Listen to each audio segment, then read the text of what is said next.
I think it's better if we separate. That's what my husband texted me. Not called. Texted. 3 months after our wedding. I was standing in our bedroom, the one I'd spent 3 days cleaning and organizing while recovering from surgery, when those words appeared on my screen. Cold. Clinical. Like he was canceling a dentist appointment. My hands started trembling so violently I almost dropped the phone. The room tilted. I felt my knees buckle, and I had to grab the dresser to keep from collapsing onto the floor I'd just mopped, into the life I'd just built, that was now crumbling into dust around me. 3 months. 90 days since I'd stood in front of God and my family, since he'd looked into my eyes and promised forever, since he'd sworn to my father, a cop who didn't trust anyone, that he'd protect me and my son with his life. And here's the thing that made it so much worse. I'd seen it coming. My body had been screaming at me for weeks, but I'd ignored every single warning sign because I'd convinced myself I was helping him through a rough patch at the police academy. I was wrong. So wrong. My name is Sarah. I'm 27 years old, and this is the story of how I lost everything in 3 months, and how I found myself again. I need to take you back to understand how I ended up in that bedroom, staring at a text message that shattered my world. I grew up on a ranch just outside Austin, Texas. 4 sisters, me being the youngest. My childhood was actually pretty idyllic. Horses, open fields, Sunday barbecues. My dad worked in law enforcement, specifically in the kidnapping and ransom division. He was my hero growing up. I remember him showing up at my school in his tactical vest and uniform, and every kid would stop and stare. I was so proud to be his daughter. But here's the thing about growing up in a law enforcement family. You see things. You hear things. Infidelity, betrayal, lies. It was everywhere. My dad's colleagues, other officers, even within our extended family. I watched my mom navigate that world, and I swore to myself I'd never accept that life. Never. That promise became even more important when my parents divorced when I was 13. My dad, my hero, started a new family. My stepmom got pregnant with my little brother, and suddenly I wasn't the baby anymore. I felt abandoned, replaced. I stopped talking to my dad for years. I acted out, going to places I'd never go now, hanging out with people I'd never associate with today, all because I wanted my dad's attention back. My parents were strict, especially about dating. I grew up in the church, and I couldn't even have a boyfriend until I turned 18. When I finally could, I started dating someone who'd been interested in me since I was 15. We'd talked for years, but my mom hadn't allowed anything official. At 19, I got pregnant with my son, who's 7 now. While other girls my age were going to parties and living their lives, I was changing diapers. My mom was living in the States at the time, and my sisters worked 12-hour days. So I learned how to take care of a baby from YouTube videos, how to change a diaper, how to treat an umbilical cord infection, everything. I basically raised my son alone those first few years. When he was 6 months old, I went back to work. I'd open a gym at 4:30 in the morning after sleeping maybe 2 hours a night, because my son had terrible colic and was lactose intolerant. He'd scream for hours, and I'd be alone, completely exhausted, physically and mentally drained. That relationship was turbulent. My ex was extremely jealous, controlling. I did everything I could to make it work because I wanted my son to have his father present.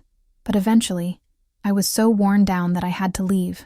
I was getting sick, actually sick. Looking back now, I realize I had severe postpartum depression, though I didn't know it at the time. I'd wake up every morning with no desire to live. People talk about how when a baby is born, a mother is born too, and you're supposed to feel this overwhelming love immediately. I didn't feel that. Everything around me was so chaotic that I couldn't connect with my son emotionally. I felt so guilty about it. I have almost no memories of my son's first year of life. I don't remember his first words or his first steps because I was so deep in that darkness. I wasn't seeing anything, and that breaks my heart now because I wish I could have enjoyed that time, really been present for him. After my separation in early 2023, I finally got help. Therapy, medication, and slowly, very slowly, I started to feel like myself again, like I'd been reborn. 2024 became the best year of my life. I focused entirely on myself and my son. I took a trip to Europe with my family, England and France. It was incredible. I came back feeling alive, genuinely happy for the first time in years. I told myself I didn't want anyone in my life, I was going to rediscover who Sarah really was, what I liked, what I wanted. And then he showed up. He'd tried to contact me several times over the years through Instagram. I'd barely responded. But this time, his approach was different. He messaged me about church, about God. I'd always been a Christian, loved going to services, reading the Bible, setting spiritual intentions. So when he started talking about faith, I paid attention. We talked constantly about church, which congregations we attended, our beliefs. He invited me to his church. I invited him to mine. We agreed to meet that Saturday. This was just a week after we started talking, but we'd been messaging constantly. He was so present, so attentive. Our conversations were incredible. He seemed honest, kind, genuine. The Friday before our Saturday date, I'd just gotten back from a trip to Miami. He asked if he could come by my house to give me a present. I said, okay. My mom invited him inside, and he handed me a Christian book. Looking back, I realized he'd studied exactly what I wanted in a relationship. He'd done his homework. He sat down with my mom and told her, I've been in love with your daughter for years. I've been trying to go out with her for so long. I converted about a year ago. I used to be completely different, but I changed my life, my whole story. I just want a chance with her. He was handsome, the kind of guy you're immediately attracted to, and he was an incredible conversationalist. My mom talked to him for a long time. She told him, look, my daughter is a treasure to me and her father. She's my youngest. Her sisters are extremely protective of her. She's always been spoiled by this family because she's the baby. She has a lot of opportunities. She's actually about to do a study program in Miami. If you're going to be in her life, you need to understand what we provide for her, the life she has. I need you to always put my daughter first. Never make her life worse. Because her father is very protective. He's a cop, and he's crazy about her. Then he told us his story. I was a police officer 2 years ago, he explained. I left the force because I was working in another field, making really good money with investments. I moved to Ireland for a while, worked there, then came back. But that company went bankrupt. I'm not in the best place financially right now, but I'm a hard worker. Every exam I've ever taken, I've passed on the first try. I passed the bar, I practice law, and I have the State Police Academy entrance exam coming up in 2 months. I promise you, I'm going to give your daughter an amazing life, because I know that's what she deserves. My mom believed him. So did I. The next day, we went out, and he opened up completely. He told me about his mistakes, his struggles, everything that had happened to him. His version, anyway. And I was enchanted. I thought, wow, he's being so vulnerable, so honest. He's telling me about his insecurities, admitting he doesn't have money right now, but promising to work hard to give me the best. I told him I didn't care about money. My parents never raised me and my sisters to be gold diggers. They raised us to be attracted to men of character, men with drive and ambition. My dad was exactly that kind of man. When my parents met, my dad had nothing. He came from a wealthy family, but his parents never helped him with anything. He had to make it on his own. My mom helped him study for the police exam. She did embroidery work while he prepared, and when he passed, he gave her and us an incredible life. So I thought I was reliving that story. Even though I'd sworn I'd never date a cop because of my childhood trauma, I saw something different in him. He seemed honest, with real integrity. He'd talk about situations like, I have this friend who's cheating on his wife, and I'm going to stop associating with him because I don't condone that. I don't approve of that. I saw a man of value. Before I continue, if you're going through something similar, or know someone who is, please hit that subscribe button and turn on notifications. Leave a like so more people can find this story. This is a space of support, and you're not alone. That first date, he made it crystal clear. We're dating now. If that's what you want, it's what I want too. We're together because I want to be with you forever. You're the woman of my life. Your values, your character, they align perfectly with mine. I felt like I'd met my Prince Charming. Looking back, I ignored so many red flags because I was blind, convinced he was just a good person going through a rough patch. A few days later, he bought me a ring, a promise ring. My mom even called him and talked for an hour, reinforcing everything. Do you understand what you're doing? My daughter has always been a hard worker. She takes care of her son completely on her own. She's a woman of value. You need to understand what you're getting into. She's giving up this study program in Miami to be with you, to support your dreams. Are you the right man for her? And he always confirmed, you don't know me yet, but I'll prove over time that I'm a man of value, that I'm honest, loyal, and have integrity. Everyone fell for it. My mom, my family, my friends. We were all enchanted by him. That first year was wonderful. He didn't have money, but he had everything else. I told myself, I'll be there for you during this difficult time. I'll help you with everything. I want you to pass this academy exam. He promised that once he got into the state police force, he'd give me a princess life, that I could choose whether to work or not, that he'd be the provider. And he was amazing with my son. He always included him in our plans. If my son was with me on weekends, we'd go to the park, the movies, the aquarium, museums. He loved cooking for me, making me breakfast. If he was at his dad's house and made something special, he'd bring it over to me. If my son got sick at 2 a.m., he'd wake up, come to my house with medicine, take us to the hospital. He was always so willing to help. At that time, he was living with his dad, sleeping on a mattress in the living room. I never saw that as something bad. I thought, everyone deserves a second chance. If he lost everything he had, I'll believe in him. I'll support him so he can get back on his feet. My sister lives in Europe, and my mom spends a lot of time between Europe and the States, because she has daughters in both places. So I was often alone in our big house in Texas, which my dad worried about. When my dad met him, he liked him and said, Sarah, since you've been dating for months now, ask him to stay at the house with you. He can help you, take care of the house. He was a cop. He can handle security. So he moved in. At that time, he was doing some legal work here and there, but mostly studying for the academy exam, about 12 hours a day. He studied intensely. I gave him all the support he needed so that studying would be the only thing he had to focus on. I wanted him to pass so badly. I'd make his meals, pack lunches when he studied elsewhere, handle everything while working and taking care of my son.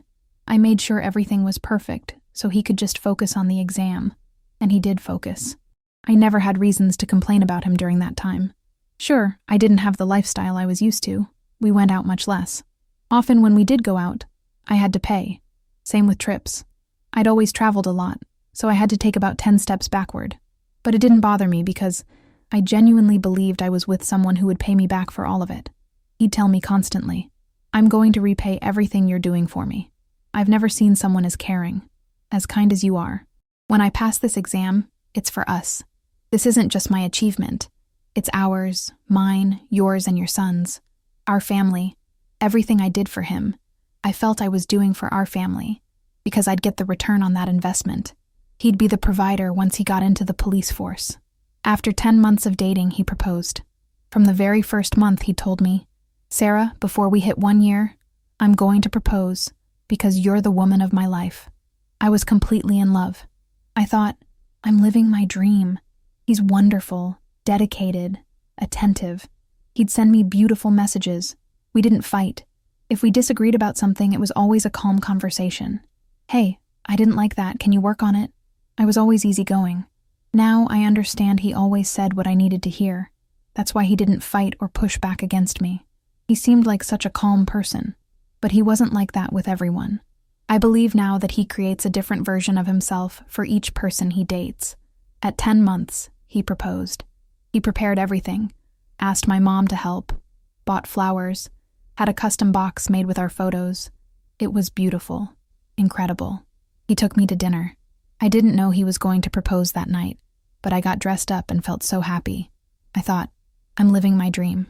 I'm with a Prince Charming. He proposed at this great restaurant in Houston. I was living my dream. But looking back now, I can see he was never fully present. Even that night when he proposed, we went to the restaurant afterward, and he was constantly on his phone, distracted, like his mind was always somewhere else. In the beginning of our relationship, it wasn't like that.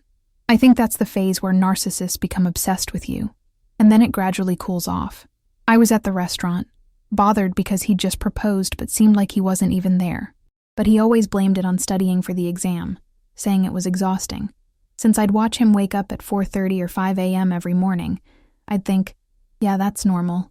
Once this is over, it'll change. We only got officially engaged after he found out he'd passed the academy entrance exam. I remember that day so clearly. When he discovered he'd passed, I cried so hard. I was so happy for him. It felt like I'd passed, because I'd seen our struggle together. I'd studied with him, he'd quiz me, I'd learned all the police academy songs. When he passed, I thought, this is our life's achievement. I knew how passionate he was about law enforcement, how much he wanted this. I got extremely emotional. I cried, my son cried, my mom cried, my whole house cried. I thought it was for the best. I was thrilled. We decided to have a small wedding, just family, a ceremony to receive God's blessing with a pastor friend of ours. I organized everything myself because, first he was studying, then there were the next phases of the academy process, multiple stages, and then he had to learn the songs, memorize the commanders' names. I tried to make his life easier so he could go into the academy rested and focused. So I took care of everything alone, with my family's help. We had that wedding with our families. It was wonderful. Perfect to me. Maybe not perfect to others. But to me in that moment, it was everything. We got married, went on our honeymoon to Orlando. It was beautiful. We saw amazing places. Then we rented a house and had to move everything. This was just days before he entered the academy. I tried to make everything as smooth as possible for him. He only had to move his furniture. The rest, cleaning, organizing, I did it all with a friend over 3 days. It was extremely exhausting for me because I had surgery scheduled for the day he entered the academy. But I arranged everything, organized it all. The house was far from my parents, so I made several trips, organized his clothes by color, made the house beautiful and organized, because to me, this was going to be our real home. The night before he left for the academy, we stayed up until dawn organizing, counting everything. They have to bring so many boxes, so many supplies. I helped him with everything, thinking, my God, I can't believe our dream is coming true. He'd tell me constantly, babe, I'm going into this academy, but it's all for you. I live and die for you. You're my life. You're everything to me. He was always so affectionate, so romantic, and I genuinely believed it was true. I went with him to drop him off at the academy that morning. We cried a lot when he went inside. He told me, I can't believe I'm leaving you out here. I'm going to miss you so much. We weren't used to being apart even for days. He made these huge declarations of love, then went inside, and I left. A few hours later, I had my surgery, a procedure on my uterus. That night when he called to talk, he didn't ask about the surgery, if I was okay, if everything went well. I found it strange, but thought, it's his first day. It must be so hectic. They really do put them through intense physical training. But I told him, hey, everything went well. I'm fine. Days passed. He could appear online very rarely because apparently the first week, the first 15 days are really strict, but he still made an effort to show up. Time went on. He asked me to meet him in person that first weekend when he had a few hours off. He wanted me to bring some things. I was always sending him care packages, chocolates, supplies, everything. We met at a restaurant. That day he started crying heavily, saying they were being really hard on him. I started crying too because I saw how defeated he looked. I felt terrible. I started sobbing, getting desperate, praying to God to ease that moment for him. I was terrified he'd quit, since this was something we'd waited for so long, worked so hard for. I was scared he'd drop out, because a lot of people quit in that first month. Time passed, and the conversations that used to be frequent became rarer and rarer. But I thought something was happening to him psychologically, that he had depression, PTSD from the physical stress. They have to do activities in the woods at dawn. I thought, he must be going through something really tough. What did I do? I asked my family to pray for him. I started fasting for him at dawn. I asked my pastors for help, looked into therapy for him. I'd say, I'll schedule therapy for you. He never wanted it, but I'd think, he's really struggling. He must not be okay. I started getting psychologically exhausted because I had to deal with all my problems out here. My work, my son, the house, and still handle all his problems inside the academy. I was sending care packages, washing clothes, sending clean and pressed uniforms, removing stains, cooking when he came home. And I had to deal with believing he was going through severe depression. I started getting desperate. I asked my mom for help, but he was disappearing more and more. The time he'd usually appear online was around 1:30 a.m., right when I was going to bed.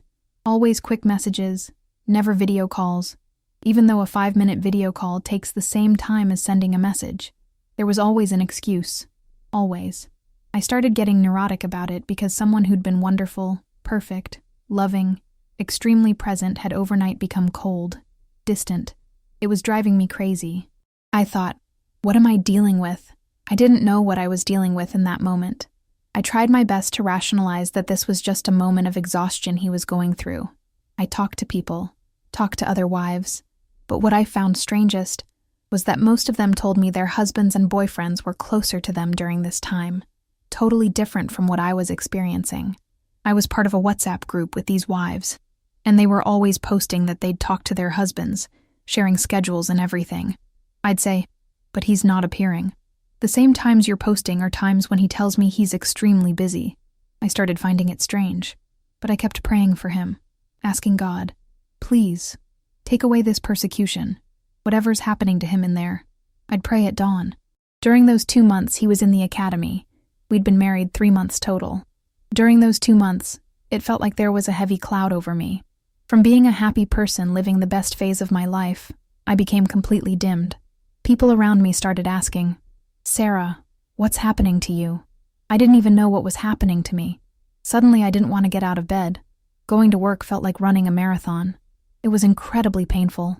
I kept trying to contact him, trying to find out if he was okay, because I was afraid he might hurt himself. He'd send me messages, photos with a really defeated look, saying he was feeling terrible, really messing with my psychology. I started getting paranoid because I thought, he's my husband. I want the best for him, never harm. In that moment, I was trying to get him to feel better. To me, this was all psychological, and I cried a lot. I started crying constantly and losing a lot of weight. People around me started saying, Sarah, you're losing too much weight. Is something wrong? No, I'm just dieting, I'd lie. Always had an excuse. And this man who'd gone to church to consecrate our relationship to God, in that moment, he wasn't talking about God anymore. I found out he didn't tell anyone at the academy that he was a Christian. He didn't talk about God. He'd always told me he was going in there to be light in the darkness. He'd said, the police force has a lot of problems, but I want to have an unblemished conduct. I'm going to make a difference, not be like the others. I genuinely believed he'd go in there and be different, that he'd show who he was. To me, he was wonderful. So good. A man of God. That's not what he did. He never told anyone he was a Christian. When I'd say, let's pray. I'll call you. Let's pray together. Let's seek God. Find out what's happening. Ask God to help us. To take away this depression. He always had an excuse. I don't have time to pray. I don't have time for that. I can't right now. My head's a mess. In that moment, I started feeling like all my light had disappeared. I was truly walking through the valley of the shadow of death. I became very depressed, crying myself to sleep, crying when I woke up, crying in the shower.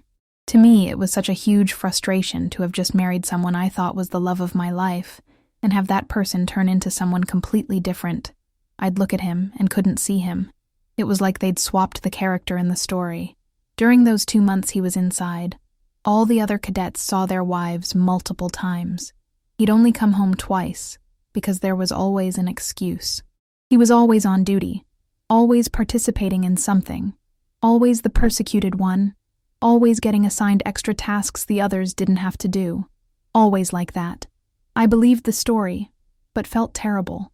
Now I see my body was alerting me that he was bad for me. I started going completely crazy, creating theories, but never a theory about betrayal. It was always, maybe he regrets getting married, or he must really be struggling. Is there a risk he'll hurt himself? Always like that. I'd talk to people around me, and they trusted him so much because they knew this version of him, the really good person. His family always said he was the unlucky one, that the women who'd appeared in his life were bad people, that he had terrible taste, but thank God I'd appeared because he'd had countless problems with them. I thought, my mom would never lie about something I did, so I didn't imagine this would be his family's pattern. But now I believe that even his grandmother, he manipulates her into thinking the people who've passed through his life are bad, and he's wonderful. In that moment, I didn't know what was happening to me. I didn't know what was happening to him. I was in this group, and the wives were always saying they were visiting their husbands and everything. Then one day he invited me to meet some couples, wives of other cadets in his class. We were talking, and the girls started joking. "Are there pretty women in your class?" He was always very emphatic. "No, there are no pretty women in this class at all. They're horrible. You should see their hair. They can't even wear perfume. Always putting them down like trash." It never crossed my mind this could be happening, especially not there, because I thought, this is so exhausting that the person went there to study, to become a good cop. They wouldn't even have time to think about something like that. Okay?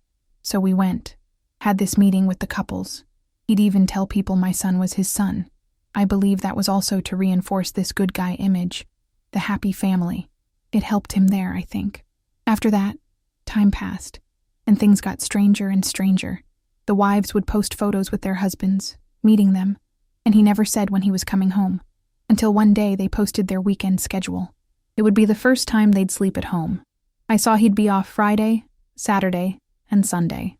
Until then, he'd only been home twice, coming in the morning and leaving around 6 p.m. This time he'd sleep at home, but he didn't tell me he'd sleep home Friday. He texted saying he'd be released Saturday morning, but I'd already seen that Friday he'd be free. That gave me a stomachache. I started getting desperate. I thought, why is he lying? If he's free Friday, it would be the first time he'd sleep in our new house with everything organized, clean, his things in place. Why is he lying that he's not free Friday? I had a breakdown. We'd never fought. I was at church. When he sent me the message saying he'd be released Saturday morning and didn't mention Friday, I got desperate. In that moment, it felt like my world had collapsed, because I couldn't find a reason for him to lie to me. I couldn't find one. I was so easygoing with him, not jealous, didn't check up on him. But in that moment, everything fell apart. I thought, my God, something's very wrong here. Something's very wrong. So I texted him fighting, telling him, look, you're lying to me. You're free Friday. I don't know why you're lying, but I'm going to find out. We started arguing, and he always had this victim posture telling me, wow, why are you talking to me like this? My God, you're out of control. This is so ugly. That lack of control. Lack of control is the first step to the abyss. He couldn't even give me an excuse in that moment. Later, he came up with a story that he had to meet someone Saturday morning very early to get a quote, and it wouldn't be worth going home Friday around 6 p.m. Several cadets who live in other cities sleep in hotels to avoid sleeping there, because it's a barracks with 16 men in single beds. At that moment, we had a king-size bed, and I thought, my God, the person would rather sleep in a thin single bed in a barracks than go home to see his wife, and the son he said was his, the love of his life. My son would send him messages, little notes inside the academy, saying his dream was to be like him, to be a cop like him, drawing the two of them together, working together, because he'd always tell my son, we're going to work together when you grow up, since his dream was to be a cop. And suddenly he never asked about him anymore. In that moment I was very nervous, arguing with him, and he always had this very serene posture. Why are you talking to me like this? I don't understand. I got really angry. That day, I got really angry.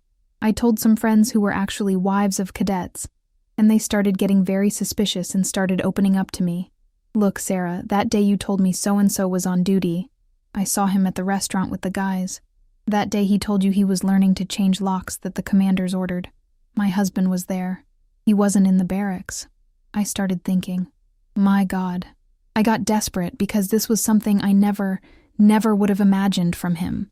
But I think I was so blind in that moment, believed so much that this man was good, honest, had integrity, that I still thought there had to be some excuse. So yes, he did come home Friday after I started arguing with him. He said, it's just that I managed to go. I'll go in the morning, check the barracks, get the quote I need, then come back. He arrived home, and every time he came home, I'd always leave food ready, everything perfect, the house clean. He arrived and we started talking.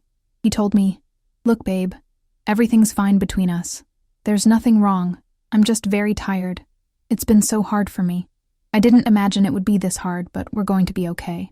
Everything's fine between us. I love you. You're the woman of my life. We're going to be together forever. You're my life. But in that moment, There seemed to be a huge abyss between what he said and his actions. I'd hear it, but I couldn't even be the Sarah I usually am, understanding. I'd listen, but it felt like it went in one ear and out the other. I was in shock. I just looked at him and said, okay. It felt like in that moment I just needed proof. He'd always known I'd never accept betrayal, precisely because I'd told him my story, about my family, that I had trauma from this, that it was something I'd never allow anyone to do to me, that I loved myself too much to go through that. And even if I hated myself, I wouldn't accept a situation like that. He knew this, and he did everything with full awareness. I believe in that moment, since he already had what he wanted. I think narcissists have hyper-focus on something. His was on the police force, so he'd already passed. He didn't need me anymore. Looking at his history, which I didn't know then, I'm his 8th girlfriend. While he's my 2nd relationship, I was his 8th. I did the math. The time he usually stays with women is 1 year, a year and a half, maximum 2 years. And he's always switching. People leave his life like they're villains and he's the good guy. That was one of the reasons I decided to tell my story, because once again, I was leaving labeled as crazy. According to people I know from inside the academy, he'd managed to make everyone believe I was this crazy person, this woman who created this whole story. Now I think it's important I did this, because it wasn't just for me, it was for the others who passed through his life too. In that moment at home, we went to sleep, everything normal, him pursuing me as usual. We were sleeping, and I started having this suffocating feeling at dawn. It felt like a sign. I started feeling very suffocated, a very bad, very heavy sensation. Right there, whoever watched that series made will understand what I felt. At some point in the series, she's lying on the couch and she has this super abusive relationship, and she starts sinking, like her body's falling into a well. That's what I was feeling. I was lying down, but only my body was there. I was in this deep place. I was at rock bottom, sinking, and it felt like all my energy had disappeared. I didn't have the strength to talk, strength to fight, because to me it was such huge shame, such huge frustration to be going through this 3 months after getting married. Not even 3 months yet. I started feeling terrible, and when he'd touch me, my body would repel him. I started feeling disgusted by him, so I'd move his hand away. I couldn't let him touch me. I literally felt disgusted by him. In that moment, I said, I'm going to pray. I don't have anything else to do. I'll start praying. I got up, knelt down, started praying. I was talking to God. God, please help him. I don't know what he's going through, but deliver us from this. I don't know what it is, but you know. I kept praying. In that moment, something spoke in my head. Don't pray for him. Pray for me to open your spiritual eyes. I started thinking I was crazy. I thought, what voice is this? I don't know what this is. I don't know what's happening to me. But just in case, I'll do it. I started praying. God, there's something I'm not seeing about this man. There's something, because he was unrecognizable to me. Meanwhile, my friends had already sent him messages. Hey, I think Sarah's not doing well. What's going on? My mom had sent him messages. And this wonderful person, this good guy who'd always been in contact with my friends to speak well of me, who said he'd take care of me, of my family. He was the same one who didn't even respond to the messages from people around me.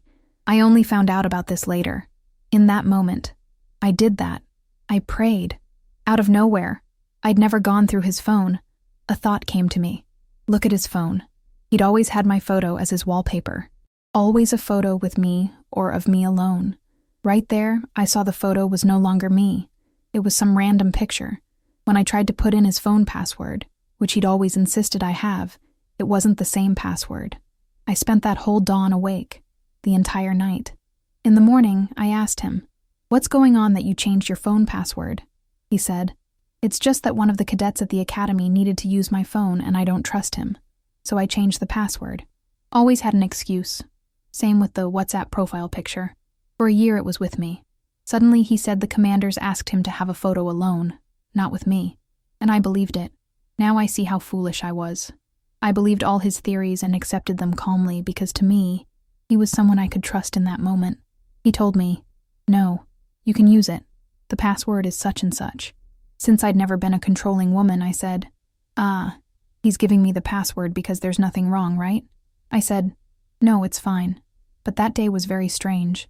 I made lunch and he was on the laptop the whole time studying, totally absent. He wasn't in the environment. He was constantly on his phone, laughing, going into the bathroom and staying an hour, always on the phone, and listening to Brazilian funk music. I'd never been extremist about anything. I'd get in the car, put on country music or MPB, and he'd always change it to Christian music.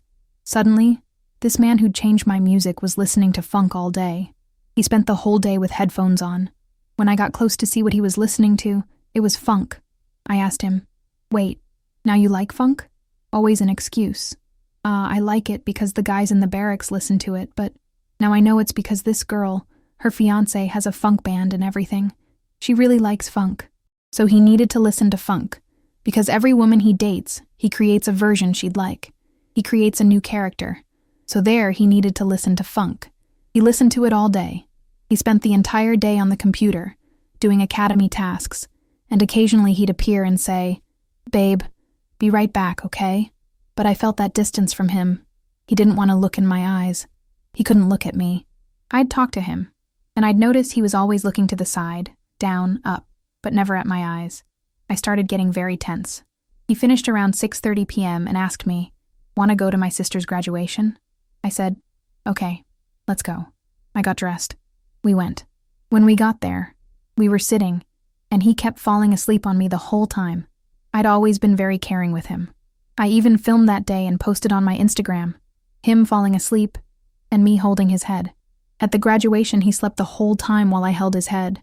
Now I look back and think, my God, how foolish. While I was supporting him, he was stabbing me in the back. We went back home that day. First, we went to a restaurant with his family and he didn't drink, but suddenly he ordered a non-alcoholic beer. I thought, how strange. A person who'd told me he didn't like beer didn't like anything like that, but okay. I found it all very strange and told him, look, tomorrow we're going to church in the morning. He told me, no, tomorrow we can't go in the morning because I'm too tired. He was the person who never negotiated church. There were times I didn't want to go. I was tired, and he'd always say, no, we're going. So that day I told him, no, we're going, because I met you this way. I met you going to church, being extremely Christian, valuing God's things, His word. He told me, look, not in the morning then. Let's go at night. I said, okay, fine. In the morning he went to do what he needed at the academy and spent almost the whole day out. The whole day. He left in my car, went to do his things, and I was home waiting. It was the first time he'd slept at home. So what expectation did I create? He's going to come back, we'll watch a movie, or we'll go out, we'll do something nice together. No, he spent the whole day out. And I was very depressed. All I could do was cry, cry, cry, cry, cry. Everything I did was cry. Before he left, I called him to talk. I said, look, I don't know what's happening, but tell me if it's something I can help you with. I really want to help you. Is something going on? Are you cheating on me? And he always had this extremely honest conduct, like an honest person.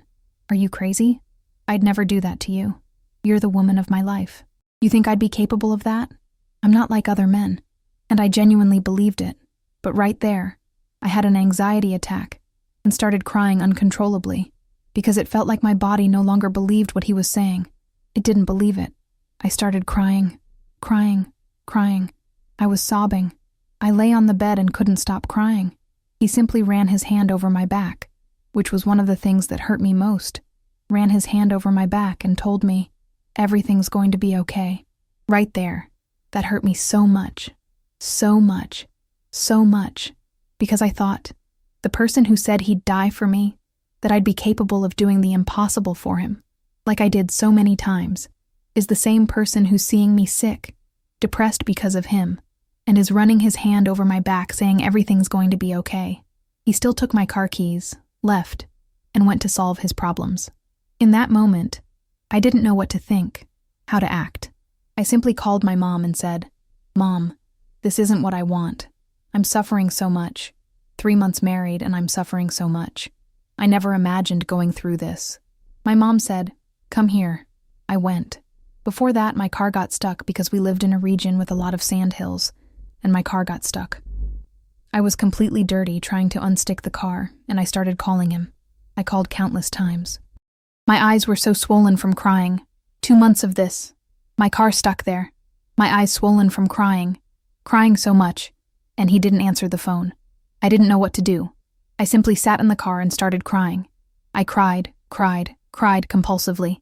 2 men passed by, saw me in that state, and helped me.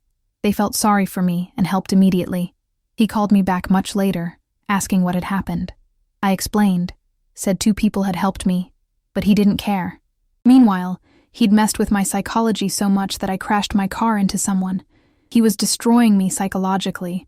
I went to my mom's house, cried a lot with her, but my mom didn't believe what was happening because she thought, look, I talked to him. He said he was this person. He must be going through a difficult moment in there. Let's help him.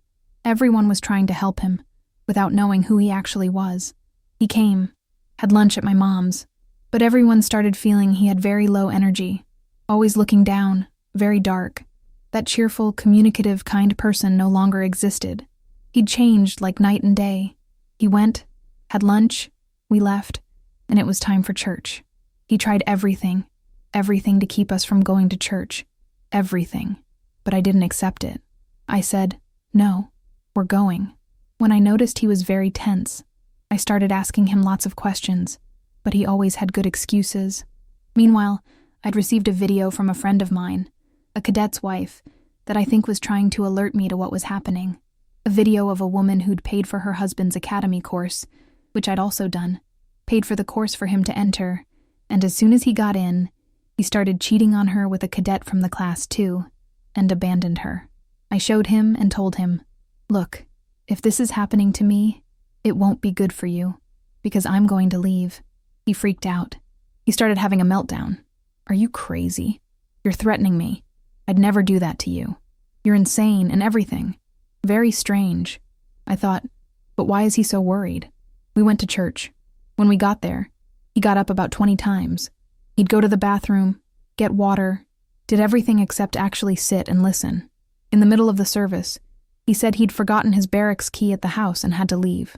He got up and left to get the key, and I sat there watching. Yes, he left. Then he came back to pick me up and said I didn't need to take him to the barracks, even though I always did. No, you don't need to. It'll bother you, it's late, and everything. I started. In that moment, I just needed proof because I knew something was happening. I'd talk to people close to me and say, I don't want to be with him anymore. I don't want to be with him anymore. This is costing me too high a price. My mental health. I felt terrible. I'd cry. All I could do was cry. My life was crying. I didn't even know the last time I'd eaten. I could easily go 24 hours without eating because it felt like my nervous system was on full alert. He went to the barracks, disappeared, until the messages that were already rare became even rarer. He'd left his Instagram logged in on my phone. I saw many women from inside requesting to follow him. In that moment, I'd never been an insecure woman. I became extremely insecure, and I was canceling these women's requests. But I'd cancel them, and they'd send them again, like they were challenging me, because I believe they knew it was me canceling. So they'd send again and again, to the point of sending request 5 times after I'd delete them. He disappeared for an entire day. That night I told him, look, call me. I need to talk to you. He called, but he wasn't the same person anymore. The conversation was different. His tone of voice was different. The affection wasn't the same. I told him, look, there are a lot of women requesting to follow you, requesting multiple times. What's going on? Are you doing something wrong? Are you giving them openings? No, these women are just really forward. They're super forward. I'd never give them any opening. That's just how they are. They do this with everyone. It's normal here. On Instagram, people create a freedom they don't have in person, but I don't even talk to them. I said, I'm not going to call them. That would be ridiculous. Okay. If he's not going to give them any confidence, fine. I told him, look, let's delete our Instagram. Let's deactivate it. Because if you've noticed they're like this, blaming them in that moment, if you're seeing they're like this, let's deactivate. He said, okay. A few days passed. He reactivated it without telling me. Without telling me, he reactivated Instagram, posting things, and I was commenting, oh, he and I deactivated Instagram. A friend said no, but he just posted this. I was like, what? How? I'd confront him, and the excuses were always that the commanders made him. They ordered him. No, they told me to reactivate because I have to post about the party coming up. Always like that. The excuse was always that. And then he disappeared even more. I started confronting him. Look, now I want an answer. I want to know what's happening between us. Either you're crazy, or you're genuinely a bad person, you're a narcissist who changed personalities, or you have psychological problems. Because if you have psychological problems, I want you to start therapy tomorrow. I won't accept this. I want you in therapy tomorrow. What I'm going through here is unacceptable. It's too much stress for 3 months of marriage. You appeared in my life like a Prince Charming, and I won't tolerate this change. He started disappearing but still wouldn't give me the answers I wanted, until it was his grandmother's birthday. I'd gone in the afternoon with my mom. We bought her flowers, and there'd be a party that night. My mom started talking to his grandmother, and I'd had surgery and was having a lot of hemorrhaging mainly because of all the stress. I ended up in the ER twice. I'd always tell him, look, I'm not doing well. I'd fainted once, almost fainted several times, and he knew this. My mom was talking to his grandmother and started asking about the police force's health insurance because I have insurance. My dad's a cop, it's the plan, but the state police insurance is much better. My mom started asking how it worked. His grandmother said, no, but from the second day you enter, you can add people to the plan. He'd always been lying to me, saying there was still no release to add anyone to the plan. I'd been posting in the wives group. Now they tell me they felt sorry for me because most were already on the plan. And I'd say, but my husband said we can't yet. They wouldn't elaborate to avoid complications, but they were already on the plan. Even knowing I was going through my post-surgical period without support, he didn't put me on the plan. That's also one of the things that weighs heavily on me, thinking about how a human being can be so evil. A person I'd let into my house, invested in his dreams, did everything to get him out of the situation he was living in, a situation of scarcity, extreme poverty, and I wanted his life to transform so badly. I bet on him. I invested in him, and he saw me with health problems and wasn't capable of putting me on his health insurance plan. My mom saw that, and I didn't know, but it lit a huge alarm for my mom. Huge. She started getting very thoughtful about it. That night, he said he could only call me late. It was always like that. Very late. Disappearing. While other wives could have dinner with their husbands, he couldn't even make a phone call. That night, I was at his grandmother's house door, dressed for the birthday party, and he calls and starts telling me things that made no sense. Because you threatened me that if I was cheating on you, how can I be with someone who threatens me? I said, no, I didn't threaten you. I didn't threaten you. I told you I wouldn't be with you if you were cheating on me. Because his whole fear was that I'd hurt him inside the academy. His hyper-focus was that I'd hurt him there. I said, no, I didn't threaten you. On the contrary, I said I wouldn't be with you if you did that to me. But how can I be with someone who does that to me? I said, but why are you worried if you say you're not cheating on me? The conversation started making no sense. Right there, I had such a strong anxiety attack, something I'd never had in my life. I started having an anxiety attack, started shaking, because I thought, my God, now I understand everything that's happening. Now I understand everything. There's something really serious here. Either he's cheating on me or he regretted getting married. I saw he'd played with my dreams. He'd played with my family. In that moment, I felt so much shame. It's ridiculous to say this because we shouldn't be ashamed of what someone else did to us when we gave our best. But in that moment, the feeling of shame was gigantic.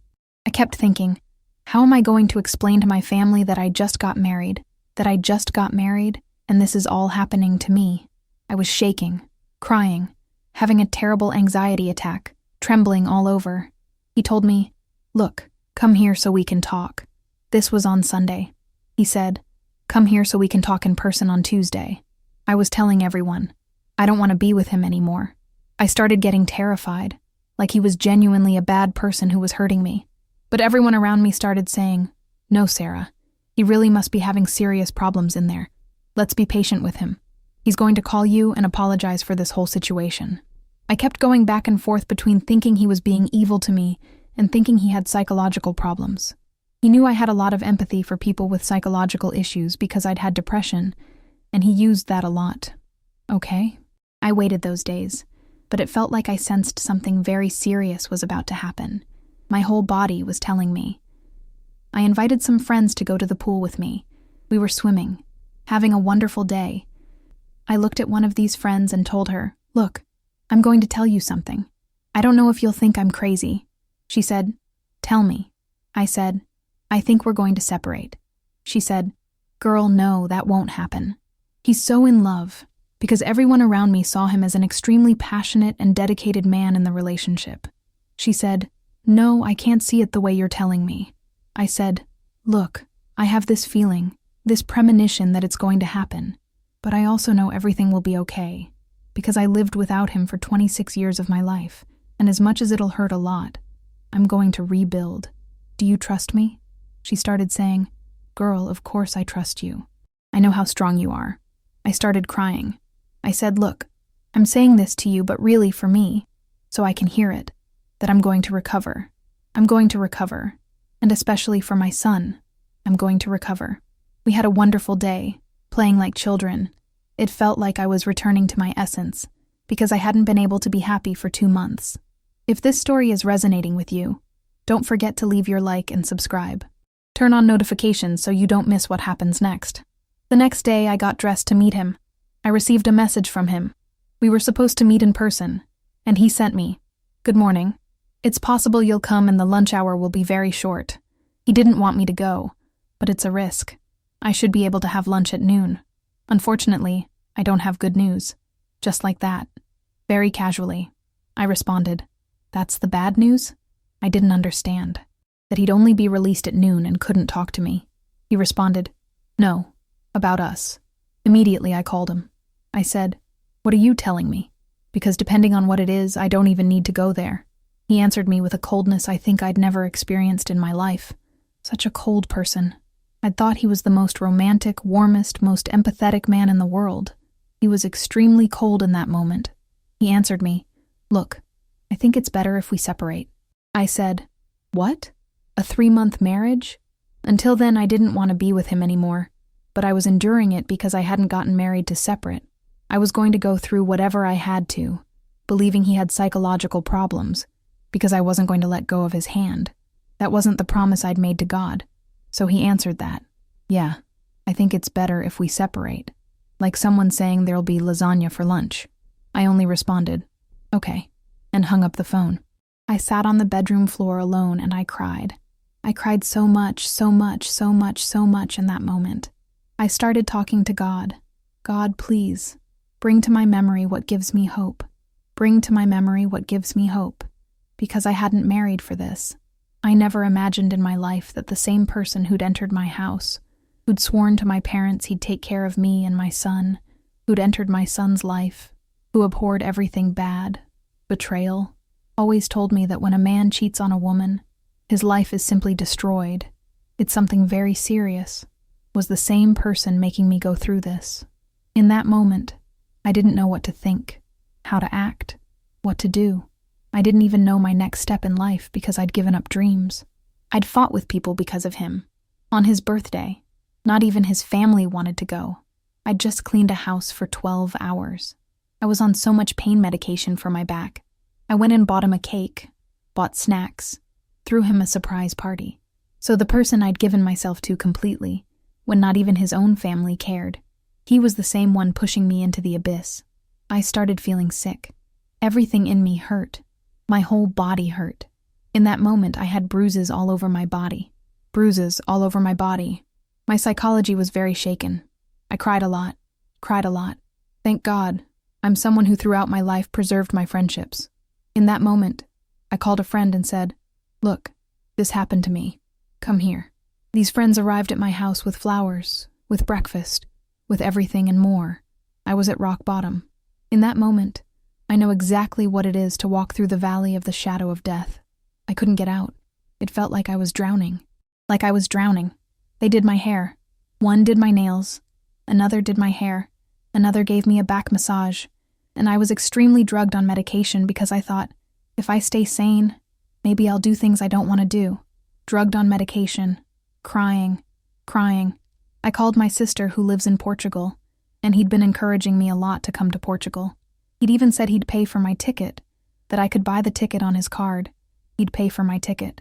Now I see this as a way for him to get rid of me in that moment and maybe bring her into my house. I was already planning to go to Portugal. I told my sister, "Look, this happened. I really want to go there." My sister immediately said, "Come. Just come." My mom looked at me in that moment. I was crying compulsively. She wiped my tears, looked at me and said, "My daughter, in my family there are only strong women. You're going to cry when you want to. Cry. But then you're going to that bathroom. You're going to wash your face. You're going to put on makeup. And you're going to recover." Right there, that was an incentive not to let it destroy me. I did exactly that. I cried. It felt like I'd never stop crying. Then I went, took a shower, changed clothes, got dressed up, put on makeup, and went dancing with my friends. We put on music and danced until dawn. It was like this, crying and laughing. I didn't know what to expect from my tomorrow, but the strangest thing happened to me. After 2 months, it was the first night I actually slept, truly slept. I think he'd been such a dead weight in my life that in that moment I felt free from something bad. I felt like I was free from something that was killing me. He was going to kill me. At some point, he was going to kill me. Psychologically, he was going to kill me. I started seeing it as deliverance. I didn't want to talk to him about our relationship at any point. I didn't want to be with him at any point. He called me to talk, to have one last conversation in person. I didn't want to. The next day, I'd catch my flight. My friends helped me pack. I put my life and my son's life into 2 15-kilo suitcases. In that moment, I was leaving my entire life behind, my entire life in Texas, because I felt I needed to start over. Because what he'd done to me had been so serious, that if I stayed there, if I stayed in that house where I'd spent so many nights crying, so many sleepless nights, I'd never recover. If I stayed in that place, I'd never recover. In that moment, I decided to leave everything behind. It hurt so much. I felt like I had to leave part of my family, part of my story, my son's friends, my friends, my house that I'd arranged with so much love, so much care, so much attention. I'd been so loyal to someone who, on the contrary, hated me. The feeling I had in that moment was that everything I'd lived was a farce, that he hated me. Because there's no way to love someone and do the things he did. There's no way.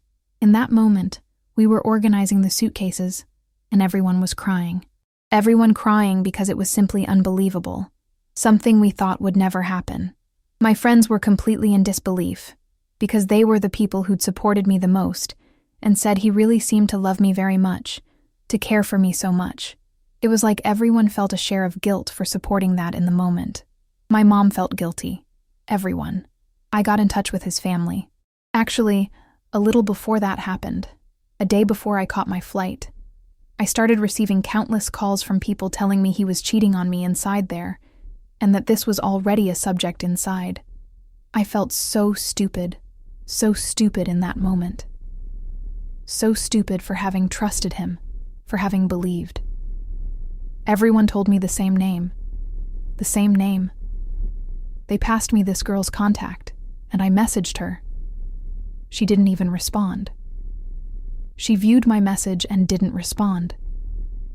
Then I messaged her again the next day and told her, "Look, I don't want to fight with you, but I want to tell you who this person is." I sent all his voice messages where he was with her and me at the same time, saying he loved me, that I was the love of his life, that our marriage was forever, countless things. I said, "Look, do you think someone like this is normal? Because he's not. Everything he does because he's insecure. He knows he needs to create a character to attract someone, because the human being he actually is wouldn't attract anyone. He's empty. He's a completely empty person. I don't think I missed him at any point. I believe it's because in the end, I discovered I'd been in a relationship with the character. He wasn't that person he claimed to be to me. He wasn't. In the end, I saw he was uninteresting to me. I'd never fall in love with his original version. I fell deeply in love with the image he created for me. It was that man he'd created for me. It wasn't him. It was never him at any point. Her response was ridiculous. Ridiculous. She simply told me she didn't want to get involved in our business because of gossip, that the academy was very draining. All the words she used were words from his daily vocabulary when talking to me. He'd always told me, "Babe, the academy destroys marriages, but not ours, because I'm a different man. I'm going to take care of you. On the contrary, when I go in there, I'll be better." She sent me a text with the same words he used. "The academy is very draining. The academy destroys marriages, but I wish you the best from the bottom of my heart." Just like that, with no acknowledgement of the betrayal. And she's engaged. She's an engaged woman in her city, 8 years in a relationship. So it was unbelievable to me that this was happening, and the coldness of both of them was worse than what actually happened, because he simply turned his back and left, like he did with the others. Now I know the stories that in his family's version were completely different from what I know today from their mouths. The exes. One of the ex-girlfriends. No, ex-wife actually. He was married to someone, and he went to another country, to France, supposedly to clear his head because the two were going through a rough patch. He came back from there dating someone else. The story was told to me totally differently, that they were separated, that he'd married because at the time he'd been pressured by her and her family, that the two ended things amicably, that the separation was very peaceful, but it wasn't. It was all completely different. His family told me a lot about his last ex-girlfriend, that she had several psychological problems and everything. Now I see that people who get into relationships with him all leave with some psychological disorder. All of them. This triggered anxiety attacks in me, the same thing his other ex had. Attack after attack of anxiety. The other one fought depression for almost 2 years. Now thank God, they're people living well. I really wish them happiness. I had a terrible impression of them, according to what his family and he told me. Now I see they're good people. Yes, they were his victims too. The victim just keeps changing. The victim just keeps changing. That day, the day of my trip, I told him I knew about the betrayal. I sent a message to the group saying goodbye to the girls. That message even became very famous among the police force there, where I said goodbye, told what happened to me, said I'd helped someone who didn't deserve to be helped. Then I simply packed my suitcase. My friends took me to the airport. We cried so much. I had to take medication to stay minimally controlled. I got on that plane, and I spent 10 hours with my eyes open, staring at the ceiling, not believing this was happening to me. I couldn't believe I was having to leave my entire life because someone had been so cruel to me. The problem with all this isn't the evil he did. It's that I considered him the most wonderful, kindest, most upright person of all. So seeing this new version of him was extremely disturbing. I'd look at it and genuinely question my own sanity, because I'd think, it can't be. He was like this. What's happening? Is the problem with me? I started looking for the problem in myself.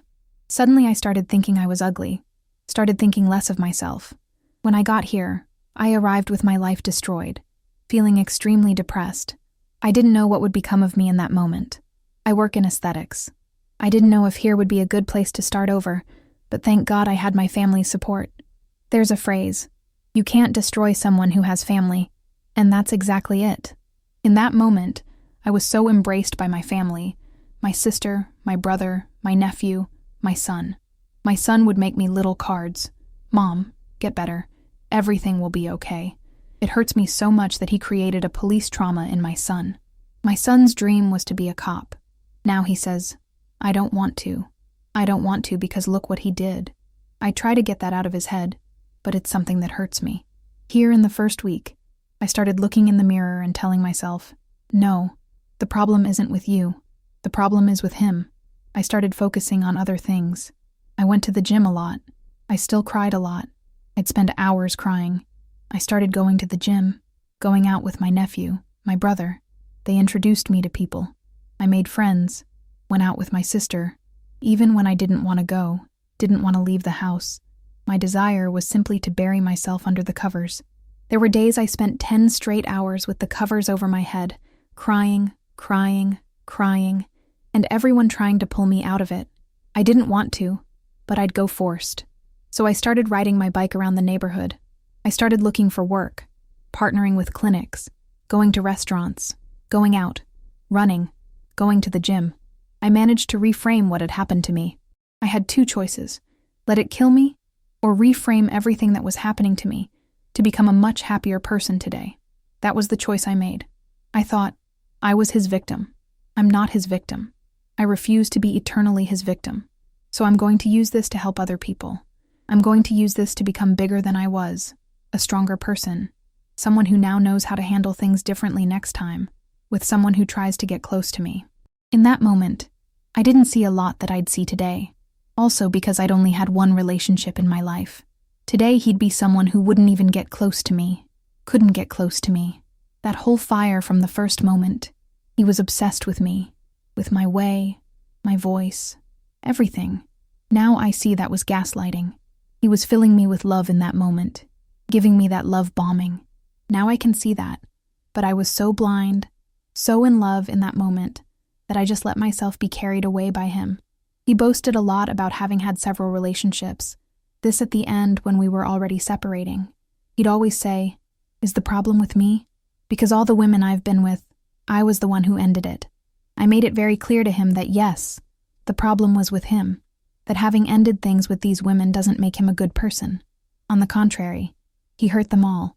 He created aversion for them. And when they were already involved, he simply ended things like he was selling a motorcycle. He has no feelings. I'm certain he didn't love me. Didn't love any of them who came before me. Doesn't love this one either, and won't love the next ones. He simply needs someone to suck energy from. He needs someone who will benefit him in that moment with something, whether status, finances, power, something. The person has to serve him. And when that person is extremely involved, he simply moves to the discard phase. He discards that person like they're nothing. Unlike the others who stayed bad for a long time, I managed to rebuild myself. That's precisely why I wanted to tell my story. Why? I really want women to know we have a strength we maybe don't know about until our only option is to show that strength. That's what I had. I didn't have an option. I have a 7-year-old son. I didn't even have the option to suffer, because I saw a 7-year-old child looking at me, seeing tears running down my eyes. I thought, I can't let one person destroy me when I've fought since I was born to be a happy person. Since my son was born, I fought for him to have emotional stability, to have a real home. I couldn't do this to myself or to him. I couldn't do this to my family, so I didn't give him that power to destroy me. I didn't. My life wasn't in his hands. As soon as I started identifying this pattern of his, wanting to hurt me, wanting to leave me on the ground, repeating what he did with the others, I made sure to fill my time with other things, get close to my friends again, my family, my work, focus on my work. Because until then, he'd always said I didn't need to work, that he'd take care of me, take care of the house. There's a very important part. He asked me to remove my IUD. I removed the IUD to get pregnant because his dream was to have another child, since he considered my son his son. So I removed the IUD to get pregnant. But since he entered that moment and I saw so much difference in him, I started taking medication without him knowing, because I didn't feel safe to get pregnant in that moment. I didn't feel safe. So now I think about how much deliverance I received. Imagine if I were pregnant today going through all this. If not being pregnant was already extremely difficult, because it's not easy. It's not easy. I overcame it, but I say I have many scars. Many scars. I have difficulty. A lot of difficulty trusting people. Today, when someone talks to me, it's like a movie plays in my head. This person could do this to me. They could be mean to me. I can't trust them. I can't give myself 100%. He left me with several traumas, several scars. Today, I do therapy. I was on medication for 2 months. Now, thank God, I'm free from that. He could have made me take my own life, which happens to a lot of people. But thank God he didn't succeed. He didn't succeed. I receive reports every day. On average, I receive about 15 reports from women who are going through or went through things very similar to what I did. They thank me for the courage I had to expose what I went through. Because over time, I started realizing this shame isn't mine. This place of shame isn't mine. It's his. I did what was in my power for my family, for my marriage, for him. I did everything I could. If he was evil, if he lied, if he deceived, if he was disloyal, that's about him. So that's also something I wanted women to know. When someone does something against us, that shame isn't ours. Today I see. Okay, I was foolish. I didn't identify several things that today I would identify, and I understand those who think that. But this place of shame doesn't belong to me. It doesn't. Quite the opposite. My self-esteem didn't get low after this happened to me. On the contrary, today I see myself as a much stronger woman who went through something terrible and managed to reframe everything that happened. A woman who gave herself, who can be an example for other women, who can get up after a serious disappointment like this. That's how I see myself today. Actually, I value myself much more after this happened to me. Much more. Because I could have gone after him. I could have participated in that last conversation, but I didn't want to. I was strong enough, and he knew that so well that he preferred to end it before I found out, because he knew I wouldn't accept it. He knew that. He was aware of it. So I never wanted to be with him. I never had a conversation with him about this, about our sentimental life, except about the divorce. I only feel like a stronger person today after everything I went through. Yes, I have these scars, these traumas, but I wouldn't do anything different from what I did. I wouldn't do anything different with him. I wouldn't have been a worse person to him. I wouldn't have been a mean person, even knowing he was to me, because I only gave him what I had to give. And so did he. He only gave me what he had to give. Today I see he has very little, so everything I could I did. I don't regret anything. Today I can say things happened as they should have happened. I have a much healthier life. I see that life wasn't for me. It wasn't for me. I fit perfectly today in the country where I am. I made incredible friendships here. I'm next to my family. I can enter and leave any place, because the way people recognize me is exactly as I am. The person who gives herself, the person who has no stain, and if they think I'm foolish, that's okay. I really was foolish in several ways, but I thought I was helping someone who deserved it. Unfortunately, they didn't deserve it. I'm sorry. The narcissist's family is usually complicit in his story. If I'd known this before, maybe I wouldn't have been so fooled. I fell for his family's story, that he was the victim, that the family was the victim. He's also someone with several traumas from betrayal, so he just repeats what he saw his whole life, his parents doing to each other. I also understand he's not a bad person, but he acted this way with me, and he doesn't deserve a second chance. That's it. I felt a lot of pain for what happened to me, but I also know it was very necessary. It's a part of my story I'm proud of having gone through and come out today as a stronger person than I was before, and more resilient too.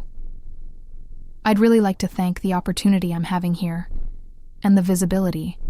I think this is very important for other women entering relationships, who identify with what I went through, and also women who've been through this, and maybe are still in pain today. I wanted to tell you so much. This is temporary. This pain will pass. You're not foolish for having believed in someone, for having invested time in them, for having invested all your care, your love. You're not foolish. You did what was in your power, and people give back to you in the way they can. That's it. You are stronger than you know. You are worthy of truth, of respect, of real love, and you will survive this. I promise.